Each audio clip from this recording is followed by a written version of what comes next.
Welcome to more Gran Turismo Sports Specialtatin. Today we have some stock Nissan Skyline GTRs, the 1994 model, around Brands Hatch, Indy, and it's already starting out kinda sorta weird. For whatever reason, Polyphony Digital decided to make the start of this race have first place start in first gear and second place start in second gear. I have no idea why. Polyphony Digital logic would be my guess. But, well, yeah, when weird stuff like that happens at the start, bad stuff like that happens soon after the start. The whole field gets stuck together and then chaos ensues. Yeah, and it wasn't the smartest decision, the PD having it be first place starts in a different gear than second place. That's not going to work out good, is it? But, well, yeah, now that happened, I guess it's not really a race for the lead anymore, but I guess it ain't a bad race for third. Did y'all hear that clunk? I think it's a pretty aggressive race for third as well. That might have just been a mistake that turned one of the harder ones, but whatever. No harm, no foul, I guess, so let's continue. It might actually end up being a race for second, maybe-ish. Sort of, kind of, maybe a race for first. Second's looking pretty cotton picking fast. Maybe eventually a race for first. Third, though, not looking so fast, and now third is fourth. So, well, there's that, folks. But anyway, back to the thing at the start as well. This race is not the only race where that happened. This car is not the only car where that happened. That's happened some with the Samba bus. That's happened some at like 3 or 4 different tracks. That happened with the Swift.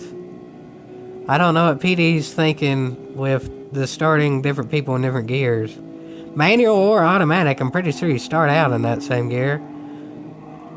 Well, I never run automatic, and I definitely never run a wheel. I don't know what happens, say, when you start your wheel with a transmission connected to it. Say you start out with it in third gear, but the game has you in second gear. I have no idea what happens then, but it probably isn't good, whatever does happen. So yeah, starting in different gears doesn't really work no matter what setup you're working in. And then when you use an automatic with a controller, where you can't do anything about it. You can't start it in a different gear, you can't attempt to start it in a different gear. You're stuck with whatever you have. So pretty much when that situation happens, and that situation happens more times than it really should, second place actually has the better situation. I don't get it either, folks. I don't get it either. But nonetheless, no matter what the situation is, I guess it still eventually be good racing as the laps go by. Because even if first place ends up getting messed up from PD's wonky starts, they end up racing with somebody, because after they get messed up, they're going to be in a pack, and well, that's exactly what happened.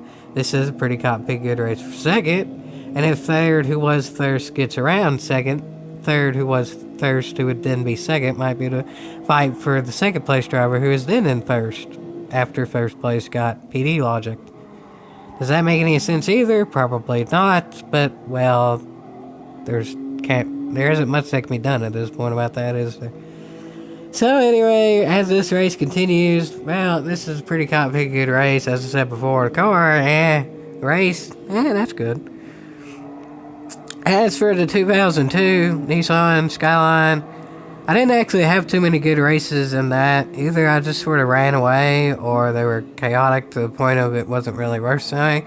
Not chaotic in a way that made the races competitive, it just made the races too sporadic to really make an opinion on. They were just too crazy to do well. At least the racing's actually flowing and, like, there's skill involved. It seems like every race with the 02, it was just chaotic and could go anyway at any point. That's good in the sense of on the verge of going anyway at any point, but when it actually is going anyway at any point, generally that will end up being a clip more than an actual specialtatin. Like the Samba buses that start at Suzuka, I might not end up specialtating a race at Suzuka with the Samba buses just because it's so cotton picky chaotic and it stay that way throughout. But that clip, well, that pretty much just sums up the races. The races are pretty much like that clip. This race, though, is its own thing because, well, it's good. It's chaotic, but not too much. And, well, now it's the last lap. So it might get chaotic, but, well, it's the last lap. So at this point, that's sort of kind of to be expected. No matter what way it's gone throughout the race, the last lap, well, it's chaotic just because everybody's going to be trying to make positions. So, well, let's see what happens here. Second place is taking a good line. Third place is taking a good line. Third place will probably have to run and definitely does. So if third place gets in draft, might be able to do something, but, well, no.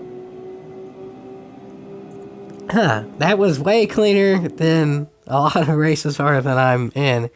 Even though that start was more chaotic than a lot of races I'm in. So, well, I guess that's a good thing. Everybody kept cool heads throughout the race, and even though PD wanted the race to be chaotic, this race was actually one of the more tame ones after that crazy start. So, well, I won the race, so I might be slightly biased, but at least in my opinion, it's worth a yeehaw.